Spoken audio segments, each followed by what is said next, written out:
আমি মীর, আপনারা দেখছেন ঝালমুড়ি। ওই যে দূরে কুঠিরটি দেখা যাচ্ছে, ওই কুঠিরটি হচ্ছে প্রভাব প্রতিম লোকশিল্পী, ঝুমুর শিল্পী, লোকগীতির মহানায়ক, লোকগীতির জনক পদ্মশ্রী শ্রী রতন কাহার মহাশয়ের, যার প্রাপ্তির ঝুলিতে আছে হাজারো হাজারো পুরস্কার, আর অপ্রাপ্তির ঝুলি হিসাব নেই। দুঃখের সঙ্গে এখনও লড়াই করে যাচ্ছেন, আজও দারিদ্রতা তার পিছু ছাড়েনি। নমস্কার, আমরা এখন একটা চিন্তা ঘরে দাঁড়িয়ে আছি, যেখানে চারিদিকে শুধু পুরস্কার, অ্যাওয়ার্ড, শ্রদ্ধার্ঘ। এই চিন্তা ঘরের মালিক হচ্ছেন বীরভূমের লোকশিল্পের, লোকগীতির, ঝুমুর, লোকগান, বাউল, যাই বলুন, লোকগীতির বটবৃক্ষ শ্রীযুক্ত রতন কাহার। বীরভূমের কেন্দুলি গ্রামে তিনি জন্মগ্রহণ করেন এক অতি দরিদ্র পরিবারে। একসময় সংসার চালাতে বিড়িও বাঁধতে হয়েছে তাকে। প্রচন্ড অর্থ কষ্টের মধ্যে 1000 বিড়ি বেঁধে পেতেন হয়তো 2 টাকা।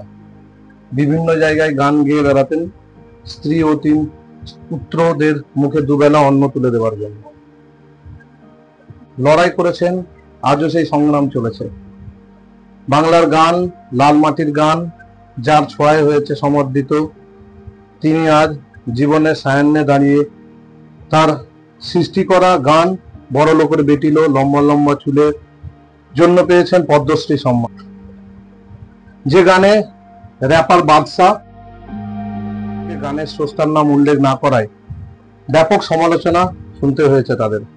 পরবর্তীকালে গানের রচয়িতার কথা জানতে পেরে শিল্পীর সাথে ফোনে যোগাযোগ করেন র্যাপার বাদশা এবং 5 লাখ টাকা তাকে সাহায্য করেছিলেন। পরবর্তীতে রাজ্যের মুখ্যমন্ত্রী সাহায্যের হাত বাড়িয়ে দিয়ে একটি মাসিক ভাতার ব্যবস্থা করেছেন। বড় লোকের বেটি ছাড়াও শিল্পী সৃষ্টি করেছেন আরো বহু লোকগীতি, লোকগান। 2024 সালে রাষ্ট্রপতি দ্রৌপদী মুর্মুর হাত থেকে তুলেছেন পদ্মশ্রী সম্মান।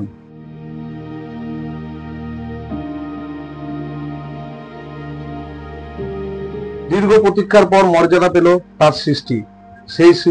সেই পদ্মশ্রী সম্মান প্রাপ্ত লোকশিল্পী, বীরভূমের গর্ব, জীবন্ত ইতিহাস, মাননীয় রতন কাহার মহাশয় আজ আমাদের অতিথি। নমস্কার। নমস্কার। আমরা এসেছি আমাদের একটা চ্যানেল ঝালমুড়ি থেকে। এখন আপনি কেমন আছেন? আমি এখন ভালো আছি, খুবই ভালো আছি। তবে বয়স হয়েছে, বয়সের তো একটা ধর্ম আছে। আমি এই বয়সে দিনে মানুষের কাছে একটু সম্মানিত, খুবই সম্মান। রাষ্ট্রপতি পুরস্কার করে তো আমি বিরাট কিছু লক্ষ্যপতি হয়ে যায় না। আমি সম্মান পেয়েছি, অজস্র সম্মান, যে আমার আমি বলে বুঝাতে পারি। তবে হলে কি আমার দুঃখ হয়ে গেল, আমার দুঃখ এইটুকু হয়ে গেল যে আমি সবই পেলাম, আমার হারানোর জিনিস, আমার সম্পত্তি সব কিছু পেয়ে গেলাম, কিন্তু আমি বঞ্চিত হয়ে আছি এখন ঘরের অবস্থা। আচ্ছা, একটা ঘর আমার ঘরে পরে আমি আমার জীবনে আসতে মিটে এক প্রবাদ প্রতিম শিল্পী, যাকে বীরভূম সহ বাংলার কি বলবো লোকগানের জনক বলা যায়। আজও তিনি অর্থ কষ্টে ভুগছেন, খুবই অর্থ কষ্টে ভুগছেন। যারা আপনারা আমার অনুষ্ঠান দেখছেন, যদি আপনাদের কাছে আমার আবেদন থাকলো, এই প্রবাদ প্রতিম শিল্পীকে, ইনি একটা জীবন্ত ইতিহাস।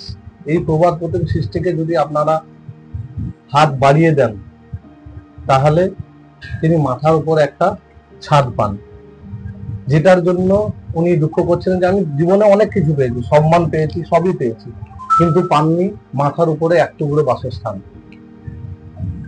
সরকারি প্রকল্পে হয়তো এই বাসস্থানটা পেয়েছেন, কিন্তু এক কামরা, দেখুন এর মধ্যেই সবকিছু, এর মধ্যে মানুষের থেকে বা অন্যান্য জিনিসের থেকে অ্যাওয়ার্ড, পুরস্কার, সম্মানপত্রে সরাসরি, কিন্তু মাথার উপর একটি ছাদ নেই। এখানেই, এই ঘরের মধ্যেই উনি বসে আছেন, এখানেই উনি সৃষ্টি করেন, এখানেই দেখুন আমার গৃহকর্ত্রী এখানে আছেন, উনি এখানেই রান্না বান্না করছেন। খুবই সম্মাননা জিনিসপত্র এখন আমার চারিদিকে ছড়িয়ে পড়ে আছে, চারিদিকে পড়ে আছে, এগুলো রাখার মতো জায়গা আমার নেই। অনেক এখন অনেক অনেক আমার খাটের নিচে পড়ে আছে। আচ্ছা, রাজ্য ফল দিয়েছে সেগুলো পড়ে আছে, ঠিক কথা। তারপরে সংকীর্ণ জায়গা, খুবই সংকীর্ণ, খুবই সংকীর্ণ। আপনারা বেশি দরিদ্র। হ্যাঁ হ্যাঁ, আমার এইটাই আমার অর্থ লালসা কোনদিন ছিল না, এখনো নাই। তবে হ্যাঁ, যা যে পর্যায়ে আছি, যে পর্যায়ে একটু সম্মানিত, এটা কিছু অর্থেরও প্রয়োজন আছে। একদমই তাই, মানুষের বাঁচার জন্য তো অর্থের প্রয়োজন হয়। আমি আসতে চাইছি আপনার ছেলেবেলায়, মানে আপনার ছেলেবেলাটা কেমন ছিল, বা আপনার এই গানের সূত্রপাত কিভাবে এই সৃষ্টি শুরু হলো? ছেলেবেলায় আমরা আমাদের কিন্দুলির গ্রামে ঘর ছিল। জয়দেব কিন্দুলি?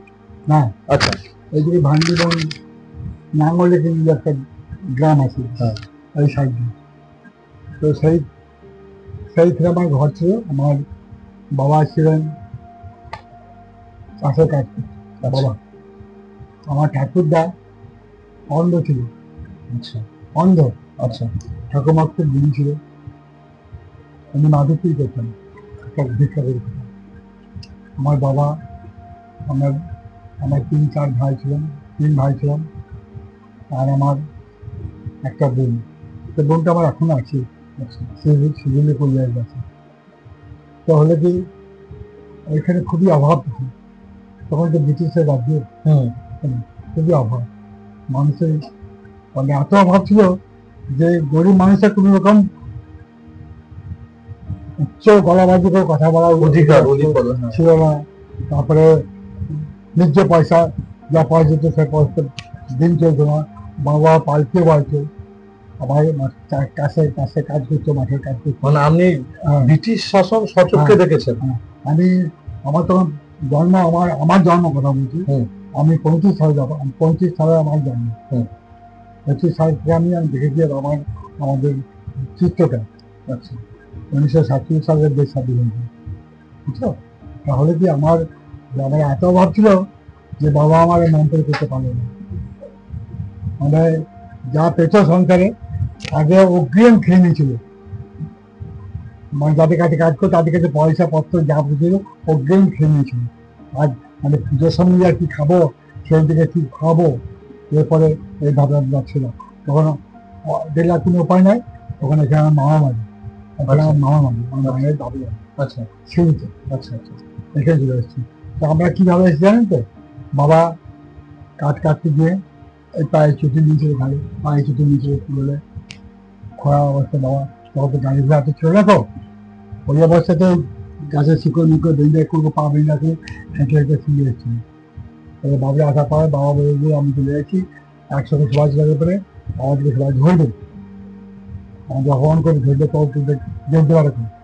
আমার মা কাঠ কুড়ানি ভাব করে ঝুড়ি পিছনে নিয়ে আমরা চলে এসেছিলাম। কাঠ করে দিয়েছি, আমরা রাস্তা ফেলে দিয়ে চিন্তা করেছি। আমরা সেই 1900 তখন আমার তো 1950 ঘটনা হয়, ওইখানে মা বাড়ি যাবা তখন একটা আমার 75-76 আসা হয়ে যাবে এই স্বাধীনতা। তো হলো কি আমি খুবই কষ্ট করেছি, গান বাজনায় খুবই নাচ, শুরুতে এসে ওই আলকাপ, থিয়েটার, নাটক, যাত্রা এসব খুবই কষ্ট। আমার কোয়ালিফিকেশন খুব বেশি দাম। আমি কিন্তু রাত দেখে ওইসব শুনে বেড়াচ্ছি, দেখে বেড়াচ্ছি, আর ইচ্ছা হতো আমি গান শুনি। তখন তো গান ক্যাসেটে বাজছো, রেকর্ড, সে গান একটা ওইসব গান, গ্রামোফোন, হ্যাঁ, খুব অতি ছিল এসব গান। এটা হলে আমি শুনতাম। আর ঘরে থাকার জায়গা ছিল না, মামারা দেখতে বাচ্চা মতো আমি অলিতে গলিতে যেখানে থাকা পেয়েছি সেখানে শুয়ে থাকতাম। আমার জীবনটা খুব কষ্ট, সত্যি খুব কষ্ট। ভগবানের আমাকে আমাকে টিকতে দিতে তখন আমার সহবয়সী আর কেউ না। একদমই তাই। আপনি একটা জীবন্ত ইতিহাস, যদি বলা যায় আপনি একটা জীবন্ত ইতিহাস। এটা এটা আমার ভিতরে দেখা খুঁজে দেখবার মতন লোক নাই। এখন তো টাকা পয়সা প্রচুর, এখন এখন বলতে দেখো মানুষ এখন খাবার প্রচুর, টাকা প্রচুর, মানুষ ভালো আছে, সুখে আছে। আর এমনকি একটা জামা পড়তে দিত না, কিন্তু ছিল তারা কিছু আমার তো পরিমাণ বললে বলতে কি আর ছেড়া দেওয়া এখন নাই রে, আমাদের কানে শোনা। এখন জামা ভালো জামা দিতে যায়।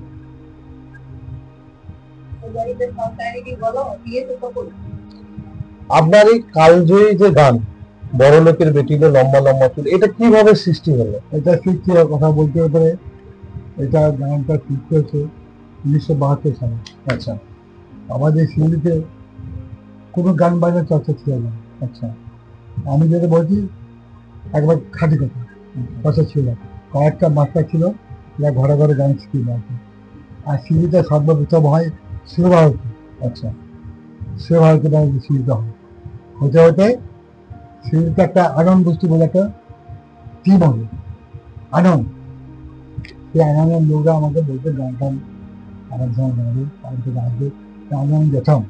এবং যাত্রাতে যারা স্টার ছিল আর কি, তারা গান টান আমাদেরকে শিখেছে, এই সারা গামা পাঠা নিশা এসব শিখেছে এবং গানও শিখেছে। আর আমি যখন খুব নাচতাম, ভালো খুব নাচতে পারতাম, গান গাইতে পারতাম, কিছু আমাদের শিল্পীতে একটা পতিতালয় ছিল, মানে শিল্পীতে একটা খুব ভালো খারাপ নোংরা জায়গা ছিল ওই বাড়ি করার দিকে। আচ্ছা। তো সে তখন ওই দিকে যদি আমরা সব গান বলি, ওই দিকে মেয়েদের সবই মানে ওই যুক্ত ছিল। আমি তখন ওই থিয়েটার নাচতাম, রাস্তাতে নাচতাম, ধাতু গানে, তারপর লেখো গানে নাচতাম। তো আমার নাচ দেখে খুব সন্তুষ্ট। ওরা বলতে একদিন বললো যে আমাদের নাচ কি দেখো না, একটা ঝুমুর দল ছিল। আচ্ছা। ঝুমুর গানে। আচ্ছা। হরিদাস বলে একটা মেয়ে ছিল, তারা একটা ঝুমুরে পার্টি ছিল। আচ্ছা। ঝুমুরের দল। হ্যাঁ, ঝুমুরের দল আমাকে দেখেছিল, দেখলাম আমার গান টান শুনে গান তো আমি নিজে নিজেই সৃষ্টি করতেন। হ্যাঁ হ্যাঁ, গান তো আমি নিজে নিজেই সৃষ্টি শিখে নিতাম, দেখাতাম। খুব সুন্দর সুন্দরী মেয়ে ছিল এবং সে ভদ্র মহিলা বলতো যে যত আসবে ভদ্র কথা বলবে, ওরা বলতে হবে না। এইভাবে ওদের কাছে গান টান শিখেতাম। তো ওরা মানবে কেন? হয়তো অন্য অন্য জগতের লোকরা। তখন একটা মেয়ে জীবন কাহিনী আমি পেয়েছিলাম। আচ্ছা। ওখানে হচ্ছে সেই মেয়েটা খুব ভালো ঘরে মেয়ে এবং তার আগেকার দিনে প্রেম ভালোবাসা করলে পরে সমাজ তাকে সমাজ খুব দণ্ড দিত। আচ্ছা। এবং একটা ছেলে একটা মেয়ে গল্প করলে খুব সন্দেহ করতো, এরকম শাসন ছিল সমাজের, গ্রামে এরকম শাসন ছিল। তখন তার এত খারাপ পরিস্থিতি হলো তো, তখন আমি করতো। তো সেই মেয়েটি একটা ছেলেটা খুব ভালোবাসত, বড় লোকে ছিল, খুব ভালোবাসত। তো সেই মেয়েটাকে নিয়ে ওই ছেলেটাকে নিয়ে মেয়েটা ওই পতিতালয়ে থাকতো। ওই মেয়েটি কিন্তু এত লক্ষ্মী মেয়ে ছিল যে সেই ছেলেটাকে ছাড়া অন্য কাউকে ভালোবাসত না। আচ্ছা। ওকেই ভালোবাসত। তাতেই ওই যে বড়লোকে দিদি ওই গানটা হচ্ছে যে ওই একটা মেয়ে হয়েছিল, ওর জন্ম একটা মেয়ে হয়েছিল। তো দেখতে বড়লোকে মেয়ে ছিলেন, ভালো রিয়াকশন হবে। যখন মেয়েটা ক্লাস 4, 5 পড়ে, তখন ওর মা মাথা ভাঁচা বলছে যে বড় লোকের বেটি, বড় লোকের বেটি লম্বা লম্বা চুল, মাথা বেঁধে দিব লাল গেন্দা ফুল। খুব আনন্দ বলছেন, আমার মাথা বেঁধে দিব লাল গেন্দা ফুল, বড় লোকের বেটি লম্বা লম্বা চুল, আমার মাথা বেঁধে দিব লাল গেন্দা ফুল, আমার মাথা বেঁধে দিব লাল গেন্দা ফুল। লাল ধুলো সরানে ওরে সরানে লাল ধুলো সরানে ওরে সরানে আমার সঙ্গে দেখা করিস বাবুর বাগান আমার সঙ্গে দেখা করিস বাবুর বাগানে বড় লোকের বিটিল লম্বা লম্বা চুল আমার মাথা বেঁধে দিব লাল গেন্দা ফুল দেখেছিলাম স্বপনে ওরে স্বপনে দেখেছিলাম স্বপনে ওরে স্বপনে ভালোবাসা দারুণ ছিল মাথার শিখনে ভালোবাসা দারুণ ছিল মাথার শিখনে বড় লোকের বিটিল লম্বা লম্বা চুল আমার মাথা বেঁধে দিব লাল গেন্দা ফুল যা কেন কোথায় যাবি ওরে ও যাবি যা কেন কোথায় যাবি ওরে ও যাবি দুদিন পরে আমার ছাড়া আর কার বাহবি দুদিন পরে আমার ছাড়া আর কার বাহবি বড় লোকের বিটিল লম্বা লম্বা চুল আমার মাথা বেঁধে দিব লাল গেন্দা ফুল আমার মাথা বেঁধে দিব লাল গেন্দা ফুল এটা হচ্ছে যে সৌভাগ্য গানটা শোনার জন্য আমি শিল্পীর কাছ থেকে গানটা শুনছি, যিনি স্রষ্টা, যিনি শিল্পী, এটা আমার পরম সৌভাগ্য যে আমি তার মুখ থেকে তার সামনে বসে এই গানটা শুনলাম। বলুন। এই হচ্ছে গানটার চেহারা। আচ্ছা, ওই জন্য বলছে ভালোবাসা হলে পরে খুবই মনে হয় এতই বলছে দেখেছিলেন স্বপনে ভালোবাসা ডালিম ছিল মাথার শিকারে লাল ধুলো সরানে। ওর মানে হচ্ছে যে কেউ দেখে নেবে, কেউ নিন্দা করবে, কেউ কিছু বলবে, তার জন্য আমার সঙ্গে দেখা করিস বাবুর বাগানে। তারপরে মেয়ের যখন কাছে এসেছিল তখন বলছে যা কেন তো কোথায় যাবি পরেও যাবি দুদিন পরে আমার ছেলে কার কার বাবু। এই গানটা বিশাল এই স্রষ্টার মুখ থেকে এই গানের মানে আমরা কজন জানি? এই যে গানের কথাগুলো উনি লিখেছেন বা উনি গেয়েছেন, এই স্রষ্টার যে গানের এই মিনিং মানে অন্তর্নিহিত মিনিং, অন্তর্নিহিত মানেগুলো আমরা কজন জানি? এই অন্তর্নিহিত মানেটা আজকে স্রষ্টার মুখ থেকে, স্বয়ং স্রষ্টার মুখ থেকে শুনলাম। এটা আমাদের সৌভাগ্য এবং আমাদের যারা দর্শক দেখছেন তাদেরও সৌভাগ্য যে আজ এক জীবন্ত ইতিহাস স্রষ্টা ভাদু ঝুমুর বাংলা লোকগীতির জনক, তার মুখ থেকে তার গানের যে অন্তর্নিহিত মিনিং সেটা জানছে। এটা আমরা অনেকেই জানতাম না। আচ্ছা, আপনার এই লাল দুলোর গানটা স্বপ্না চক্রবর্তী পরবর্তী ক্ষেত্রে করেন এবং ওখানে লেখা আছে লাল ধুলোর সরানে ওরে সরানে ভালোবাসা দাঁড়িয়ে ছিল মাথার শিয়ানে। এটা হচ্ছে আসল লাইন। ভুল। হ্যাঁ, শোন, এই গানটা যদি আমাকে নিয়ে করতো, হ্যাঁ, আমার গান যদি স্বীকৃতি দিত, হ্যাঁ, আমাকে যদি আমার মনে উঠে নিয়ে করতো, তাহলে গানটাও আছে আমার জায়গায় থাকতো। এই গানটা পুরোই ভুল এই লাইনটা, কারণ সরান মানে রাস্তা আর লাল ধুলো সরানে শিয়ান মানে বালিশ, তাহলে রাস্তার উপরে বালিশ কি করে থাকে? হ্যাঁ, তবে উল্টো হচ্ছে। হ্যাঁ, উল্টো হচ্ছে এবং আজ অব্দি এই ভুলটাই কিন্তু চলে আসছে। সঠিক লাইনটা হচ্ছে দেখেছিলাম স্বপনে ওরে স্বপনে ভালোবাসা দাঁড়িয়ে ছিল মাথার শিথেনে। কিন্তু সমস্ত আর্টিস্ট আজও ভুলটি গিয়ে চলেছে। দাঁড়িয়েছিলাম সরানে ওরে সরানে ভালোবাসা দাঁড়িয়ে ছিল মাথার শিথেনে। যে সরান মানে হচ্ছে রাস্তা আর শিথানে মানে বালিশ, তাহলে রাস্তার উপরে বালিশ কেমন করে দাঁড়িয়ে থাকে? কে বলবো? আমাকে লাইন মারিছে, লাইনায় পড়ে গেছে। বেশি শেয়ানা হলে তো কি হবে, বেশি বুদ্ধিমান হলে। কিন্তু এটা কেউ মানে আপনার কাছে এসে জেনে সঠিক করার চেষ্টা করেন। আজকে মানুষের ঠিক না, মানুষ দুর্মুখ কথা মানুষ। আমি গরিব, আমার সঙ্গে একরকম কথা, আর বড় লোকদের সঙ্গে একরকম কথা। মানুষের তো বিচার নাই, কোনো অনুরোধ চিন্তা নাই, যা আছে তাই বলে, যা আছে তাই করে। একটা গানের প্রতিটা মানে আছে, মানে ছাড়া গান হয় না। না না, আর মানে একটা অবতার করবেন তাতে হবে না। গানটা একটা মিনিং থাকতে হবে। ঠিক, গানটা একটা মানে কি বলে একটা ঘটনা থাকতে হবে, সেই ঘটনাটার সঙ্গে তার জীবন চরিত্রের সঙ্গে মিলন থাকতে হবে, তবে তো গানকে মানা হবে, বুঝা হবে। যেমন একটা ধরুন, এই যেমন আমার একটা গান, বাউল গান, তো বাউল গান কারোর সম্পত্তি গান নয়, বাউলদের ভিতরের গান, বাউলদের অন্তরের গান।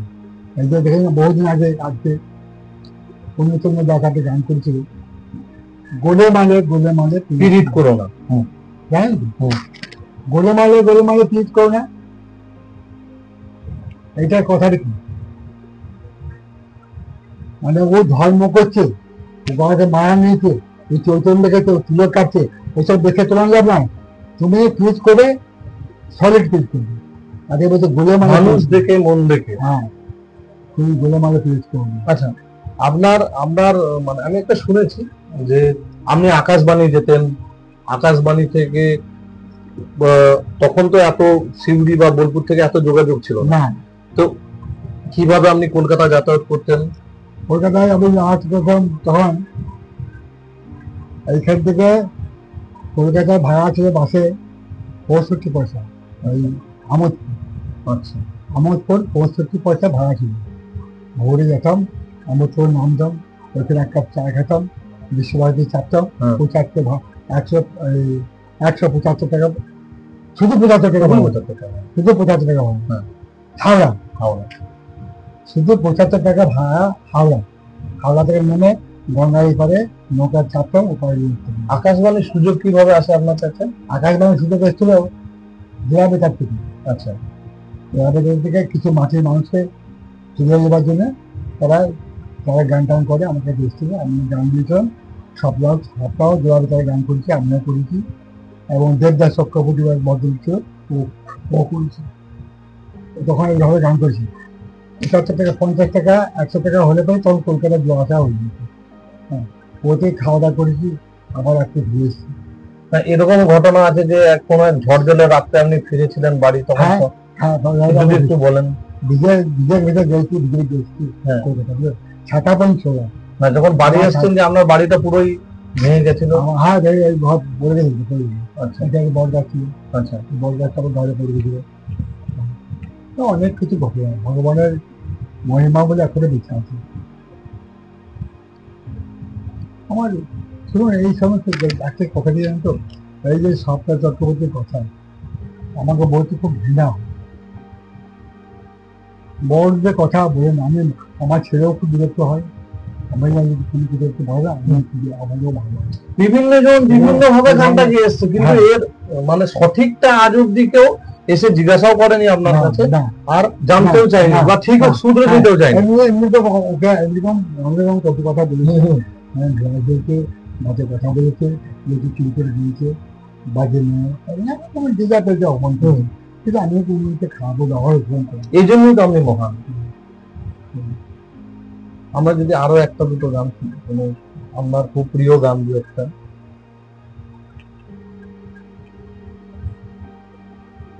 তোমার কি গান করবো?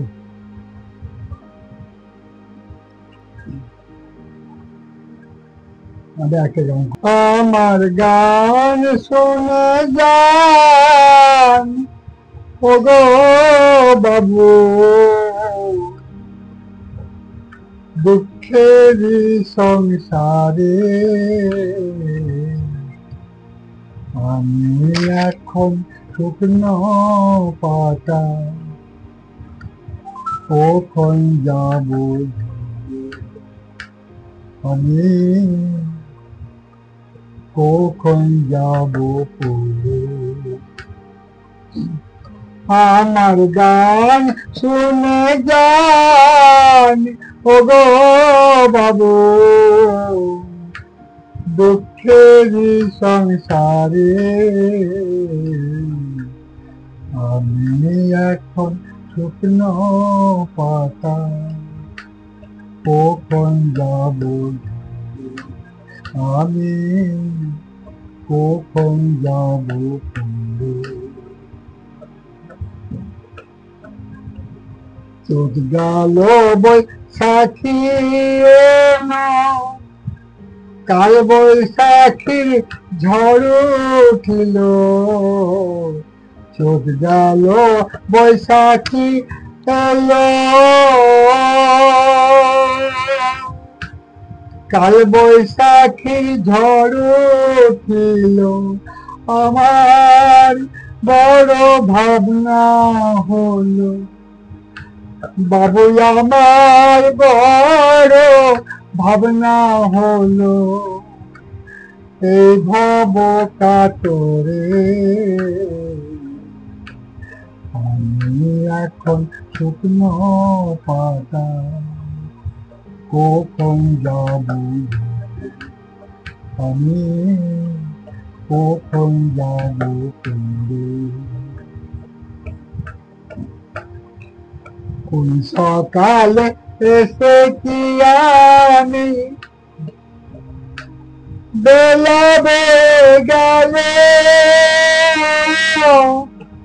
ছিলার সময় পরে মন জয়রাধে বলো, কোন সকালে এসেছি আমি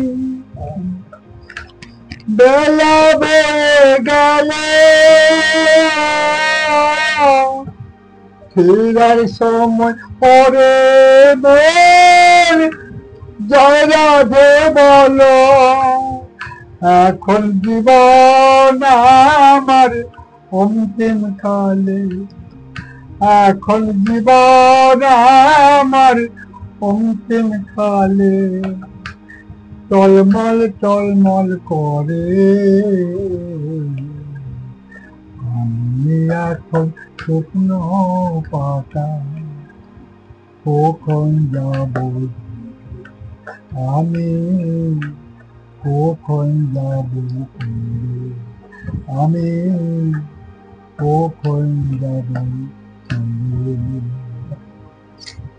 অনেক ধন্যবাদ। আপনি যখন প্রথম এই যে শুনলেন বাদশা,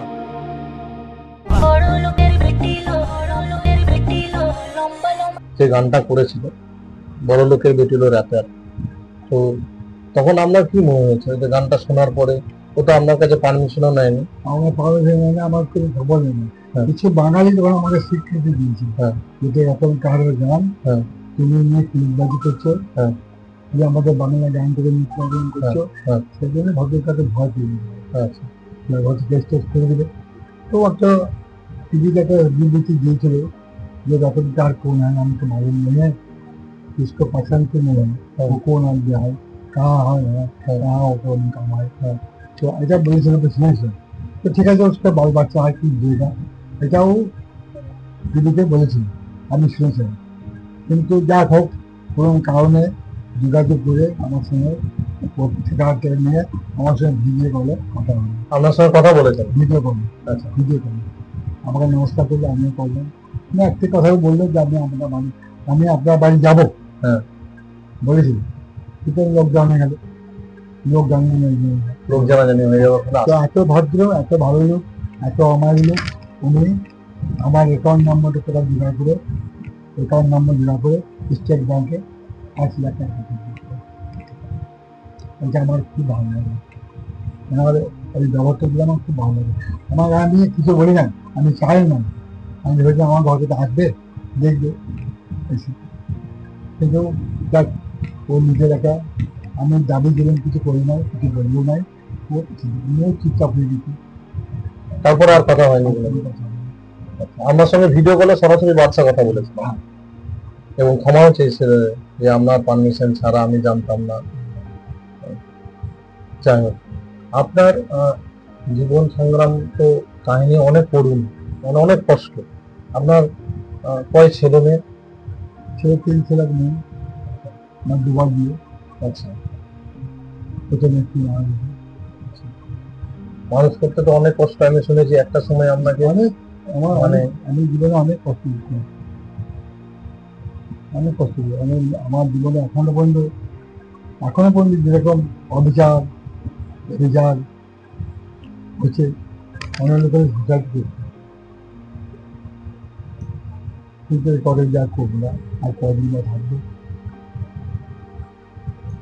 আপনাকে একটা সময় শুনেছি যে মানে সংসার চালাতে ভিডিও বানতে হয়েছে।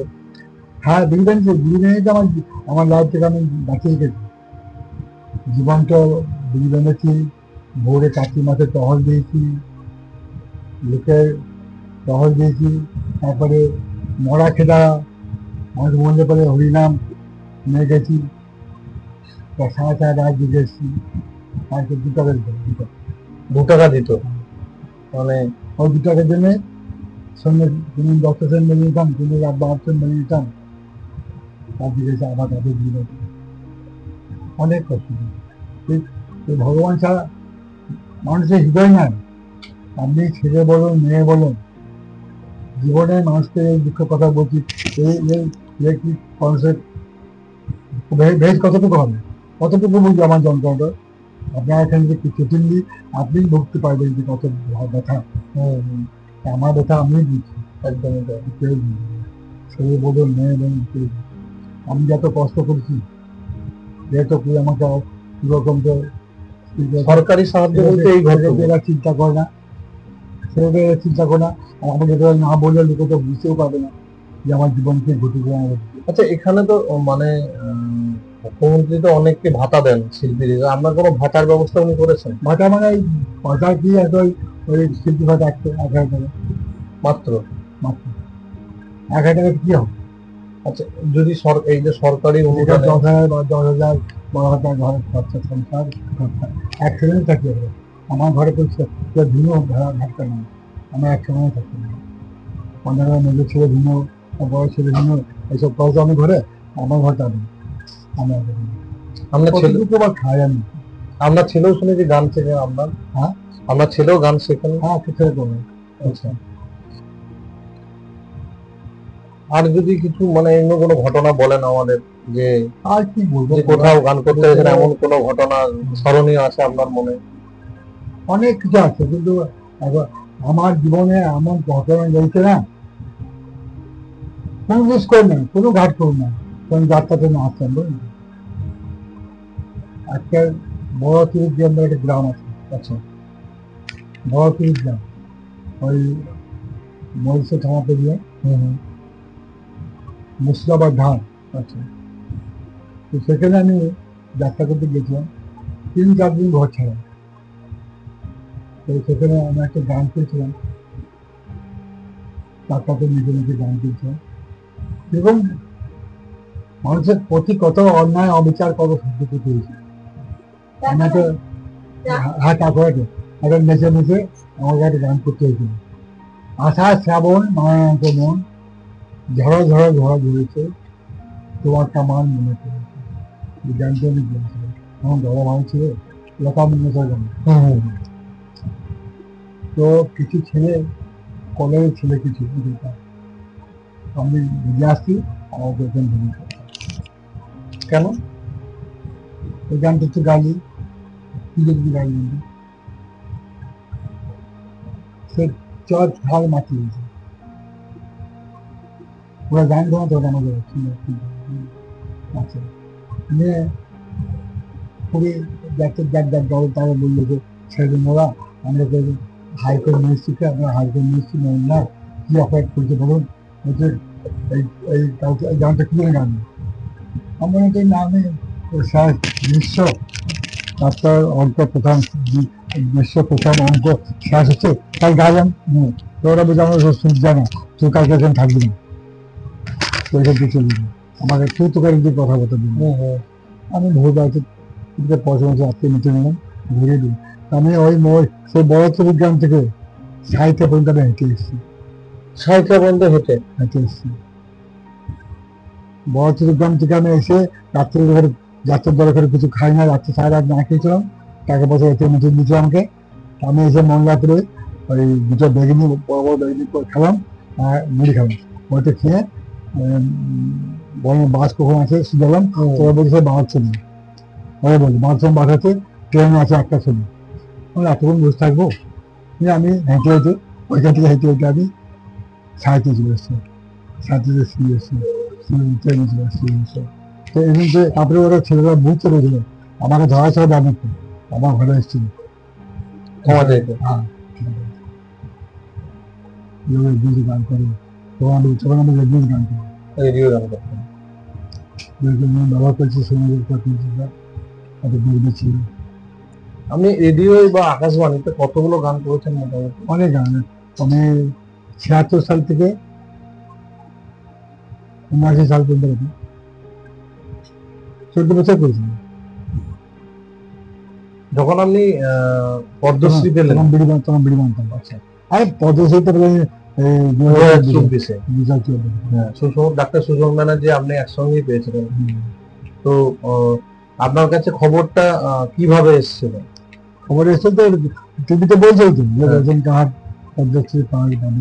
আর সরকারি তোমাকে সরকার সবার নাম দিবে। আর সরকার থেকে কোনো খবর মানে ফোন এসেছিল? ওই টাকা পয়সা করে জানি তো, প্লেনে আসা যাওয়া, প্লেনে গেছে এসেছি। ওইখানে একদিনে অশোকা হোটেল ছিলাম, 3 দিন ছিলাম, বিরাট হোটেল, খাবার ওদের সব খরচা, সবই ওদের খরচা, কিন্তু নগদ কিছু পেয়েছিলাম। নগদ কিছু? সেই যে ত্রিবেণী মাছ, আমি সেই ত্রিবেণী পড়ে আছি, সম্মানীয় ডাক্তার। আর এই যে রাষ্ট্রপতি মাননীয়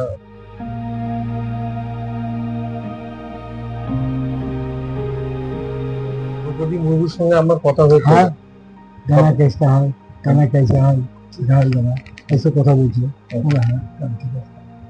আর কারোর সঙ্গে ওখানে দেখা হয়েছিল? প্রধানমন্ত্রী অনেক সময় কত লোক গো, সব আমার মতনই বয়স, কম বয়সে কাজ করতে। ওখানে প্রধানমন্ত্রী সবাই তো ছিলেন? হ্যাঁ, প্রধানমন্ত্রী ছিলেন, স্বরাষ্ট্রমন্ত্রী ছিল। দেখা হয়েছে আপনার সঙ্গে? কথা হয়েছে, ওরা তো বসে কথা হয়েছে আপনার সঙ্গে? কথা মানে জড়িয়ে ধরে নিয়েছি আমি। স্বরাষ্ট্রমন্ত্রী অমিত শাহ আমাকে জড়িয়ে ধরেছে, ওনার বাড়িতে খেয়ে যান, রাস্তা খেয়ে যান, এই সব থালাতে সবাইকে থালা খাবার দিয়েছে। আর প্রধানমন্ত্রীর সঙ্গে কথা হয়েছিল? হ্যাঁ, প্রধানমন্ত্রী হাত নিয়ে। এটাও একটা প্রাপ্তি। প্রাপ্তের ডাক, জীবন সাকসেসফুল। এবার যদি মরে যায় না, আমার কোনো দুঃখ নাই।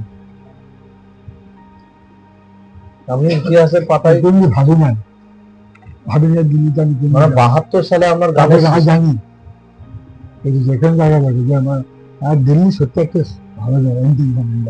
মানে আপনি গানটা সৃষ্টি করার 48 বছর পরে পেলেন? হ্যাঁ, গানটা যখন আমি সৃষ্টি করেছিলাম, তখন আমার বলতে হয় তোমার মতন যেন একটা আমার ভদ্রলোকের সঙ্গে প্রিন্সিপাল, আচ্ছা, তার সঙ্গে আমার বন্ধুত্বের মধ্যে ভাব ছিল, বুঝলেন? আচ্ছা, বন্ধুত্বের মধ্যে তোমাকে আমি ঘর থেকে দেখে দিয়েছি। যখন গানটা আমি লিখেছিলাম না, তখন আমাকে আমার সঙ্গে দেখা হলো, উপরে দৃষ্টি হবে। আচ্ছা, ওর সঙ্গে দেখা হলো, ও নামলো, আমিও নামলাম। মানে যখন গানটা কেমন করছিস, এখন আমি গান করছি, কিছু নতুন গান কিছু করেছিস? আমরা হ্যাঁ করেছি।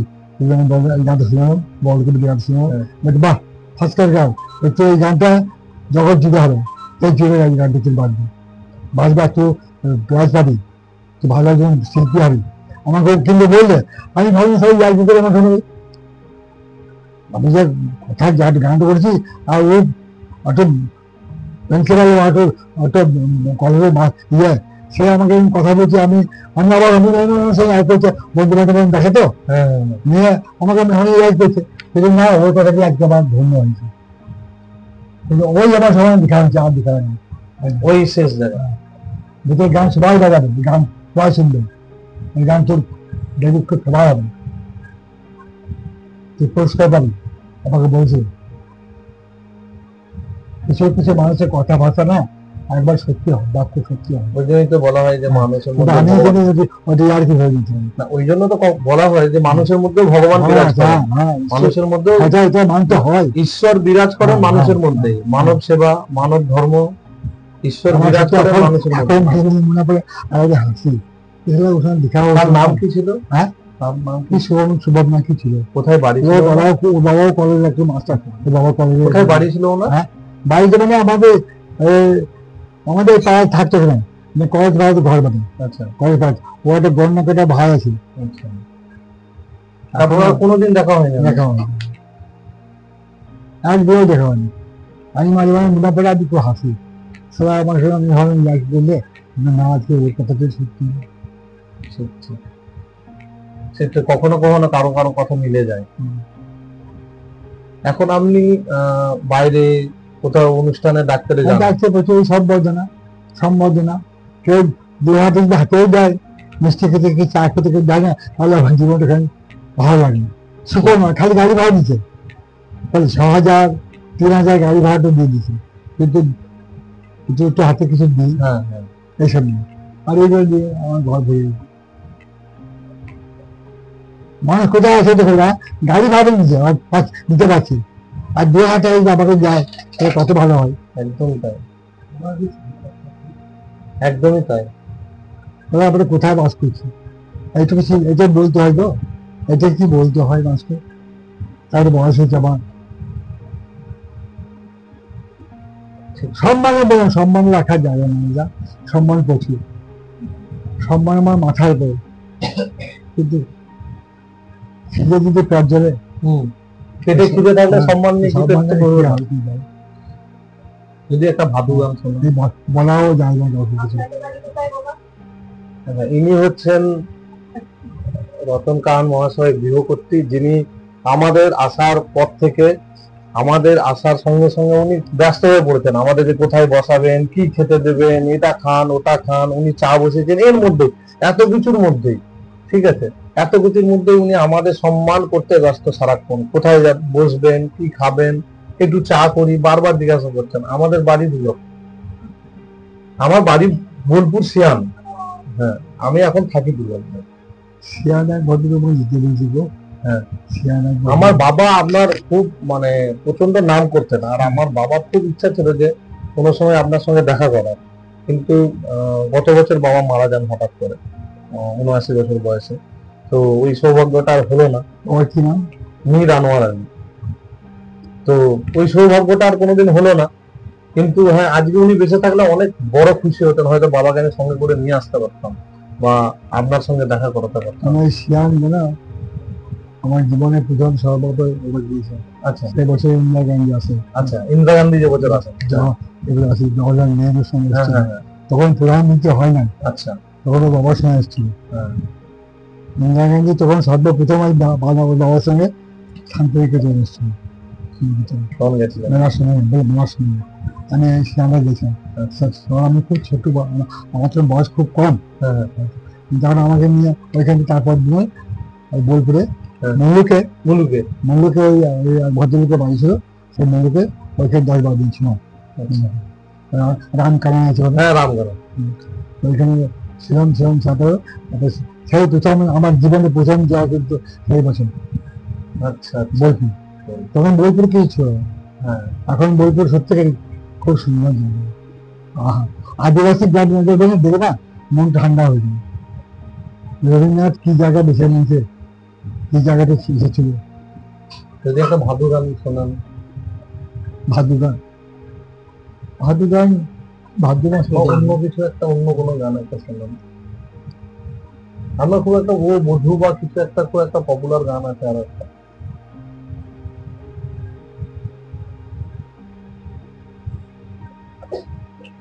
ভাদু পূজার আগে আর কি পূজা আছে রে, কলি যুগে ভাদু পূজার আগে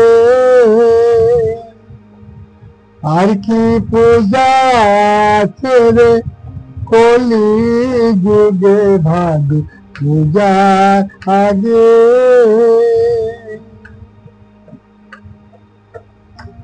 ভাদ্র মাসে ভাদুর পূজা গো, আশ্বিন মাসে অম্বিকা, কার্তিক মাসে কালী পূজা, ভাদু নিবে ভাই ফোঁটা। আর কার্তিক মাসে কালী পূজা, ভাদু নিবে ভাই ফোঁটা, ভাদু পূজার আগে আর কি পূজা আছে রে, কলি যুগে ভাদু পূজার আগে। ভাদর মাসে ভাদুর পূজা গো, আশ্বিন মাসে অম্বিকা, কার্তিক মাসে কালী পূজা, অজ্ঞান মাসে রাম সীতা, আর কার্তিক মাসে কালী পূজা, অজ্ঞান মাসে রাম সীতা বাদী পূজার আগে আর কি পূজা আছে রে কলি যুগে বাবু পূজার আগে। পৌষ মাসেতে পৌষ সংক্রান্তি গো, মাঘ মাসে সরস্বতী, পৌষ মাসেতে পৌষ সংক্রান্তি গো, মাঘ মাসে সরস্বতী, ফাল্গুন মাসে দোল পূর্ণিমা, চৈত মাসে শিবের বিয়ে, হায় হায় ফাল্গুন মাসে দোল পূর্ণিমা, চৈত মাসে শিবের বিয়ে, ভাবি পূজার আগে আর কি পূজা আছে রে কলি যুগে ভাবি পূজার আগে। বৈশাখ মাসে ধরম পূজা গো, জ্যৈষ্ঠী মাসে ষষ্ঠী, বৈশাখ মাসে ধরম পূজা গো, জ্যৈষ্ঠী মাসে ষষ্ঠী, আষাঢ় মাসে রথযাত্রা, শ্রাবণ মাসে সাওডালি, হায় হায় আষাঢ় মাসে রথযাত্রা, শ্রাবণ মাসে সাওডালি, ভাবি পূজার আগে আর কি পূজা আছে রে কলি যুগে ভাবি পূজা আগে। অসাধারণ অসাধারণ, সৌভাগ্য আমাদের যে আমরা আজ ইতিহাসের সামনে দাঁড়িয়ে আছি। রতন কাহার মহাশয়ের বাড়িতে নিয়ে এসছেন কৃষ্ণদা। কৃষ্ণদা আমার পূর্ব পরিচিত এবং উনি সন্ধান দিয়েছেন, আমরা তো চিনি না, তো উনি ওইভাবে আমাদেরকে দেখিয়ে দেখিয়ে নিয়ে এলেন, পুরো অনেক সময় দিয়েছেন আমাদেরকে এবং সমস্ত কিছু, এই জন্য অনেক ধন্যবাদ কৃষ্ণদা। অবশ্য ভালো থাকবেন, আর আবার দেখা হবে নিশ্চয়ই কোথাও না কোথাও। আর অনেক ধন্যবাদ, অনেক সাহায্য করেছেন তরফ থেকে আপনাকে একটা ছোট্ট সম্মান জানানোর চেষ্টা করলাম। ভালো থাকবেন, আরো অনেক বছর বেঁচে থাকুন, আমাদের সঙ্গে থাকুন, জীবন্ত ইতিহাস এইভাবেই বেঁচে থাকুন। আর আপনার আশীর্বাদ যেন আমাদের সঙ্গে থাকে। ভালো থাকবেন। ভাজতে মাথা দেবে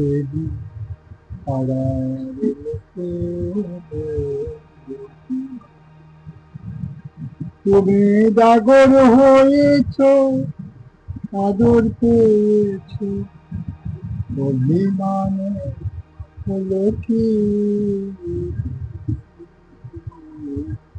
পাড়ার লোকে ভাবিতে মাথা দেবে পাড়ার লোকে।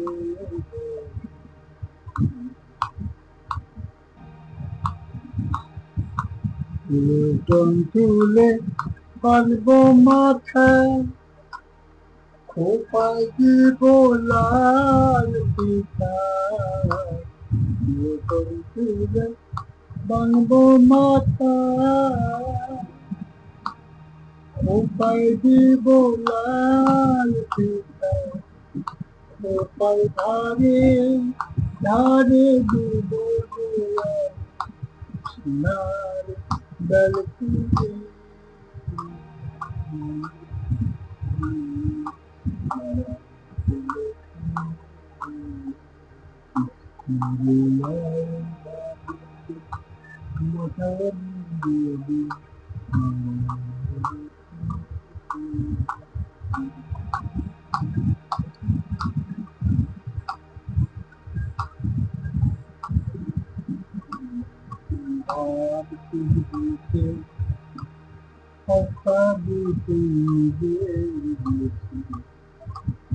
জগন্নাথে ভাবছিস বসে হটাবি তুই নিজের দোষে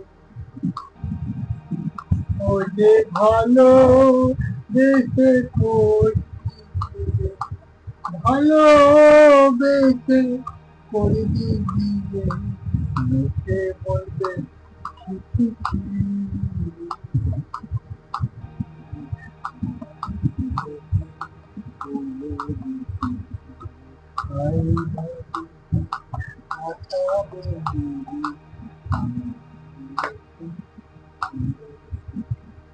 অনেক ধন্যবাদ।